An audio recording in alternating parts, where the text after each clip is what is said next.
بسم اللہ الرحمن الرحیم۔ السلام علیکم ورحمۃ اللہ وبرکاتہ۔ میں محمد اسامہ سرسری۔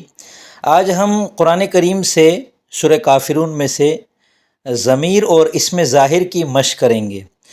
ہم نے ضمائر پڑھے، وہ، میں، تم، آپ، اس کی جو عربی ہوتی ہے ہوا، ہما، ہم، ہی، ہما، ہنہ، انتا، انتما، انتم، انتی، انتما، انتن، انا، نحنو، یہ ساری ضمیریں ہیں، اور اس میں ملنے والی جو ضمیریں ہیں وہ ہیں ہو، ہما، ہم، ہا، ہما، ہنہ، کا، کما، کم، کی، کما، کنہ، یا ساکن اور نا۔ یا ساکن پر کبھی زبر بھی آ جاتا ہے، کبھی یہ حذف بھی ہو جاتی ہے۔ تو سورہ کافرون میں سے اس کی مشق کرتے ہیں، اور اس سے پہلے یہ سمجھ لیں کہ جو الفاظ اسم ہوتے ہیں ان کی دو ہی قسمیں ہیں، اسم ضمیر اور اسم ظاہر۔ ضمیر کا مطلب ہے پوشیدہ، اور جو پوشیدہ نہیں ہے وہ ظاہر۔ اب میں جب کہتا ہوں آپ، تو میں نے مخاطب کا نام لینے کے بجائے اس کے لیے ضمیر کا لفظ استعمال کیا۔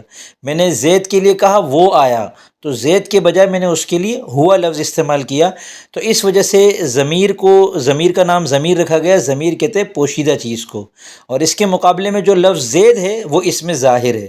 تو جتنے بھی اسماء آپ کے سامنے آئیں گے وہ اگر ضمیر ہیں تو ٹھیک ہے، ضمیر نہیں ہے تو اس کو پھر ہم اسم ظاہر کہتے ہیں، ٹھیک ہے۔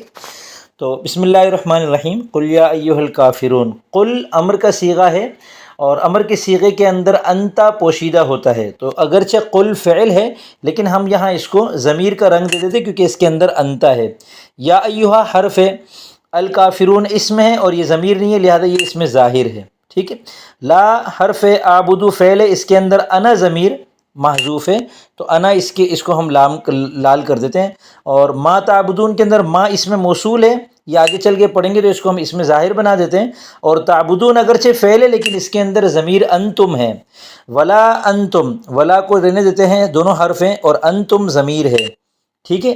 اب میں جس ضمیر کو لال کرتا ہوں نا، وہ اسی جیسے جتنے الفاظ ہوں گے وہ بھی خود بخود لال ہو جاتے ہیں، تو اسی لیے آبدو کو لال کیا تو باقی دونوں آبدو بھی لال ہو گئے، اور انتم کو لال کیا تو اگلا انتم بھی لال ہو گیا۔ یہ جو میں نے ٹول بنایا نا، تمرین ٹول، یہ اس کی خوبی ہے۔ اسم ظاہر ہے عابدون، اس کو ہم کر دیتے ہیں نیلا، اور ما اسم موصول ہے، اس کو بھی اسم ظاہر بنا دیتے ہیں۔ ولا انا ضمیر متکلم کی ہے، عابدن اسم ظاہر ہے، ما بھی اسم ظاہر ہے، عبد تم فعل ہے، اس کے اندر جو تم ہے نا یہ ضمیر ہے، ٹھیک ہے۔ عبد تم پورا فعل ہے، فعل ماضی کا، جو ہم آگے چل کے پڑھیں گے۔ اس کے اندر یہ جو آخر میں تم لگایا ہے اس کو ہم ضمیر کے طور پہ لال کر سکتے ہیں۔ ولا انتم عابدون، عابدون اسم ظاہر ہے، ما اسم ظاہر ہے، اعبدو اس کے اندر انا ضمیر جو ہے وہ ضمیر ہے، اور اعبدو فعل ہے۔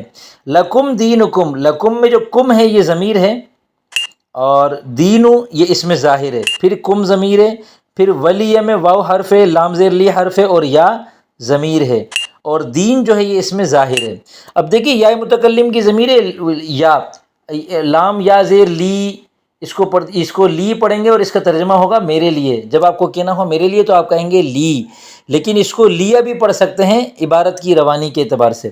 اور دین جو ہے اس کے بعد یا تھی، لکم ولی دینی، میرا دین، میرے لیے میرا دین۔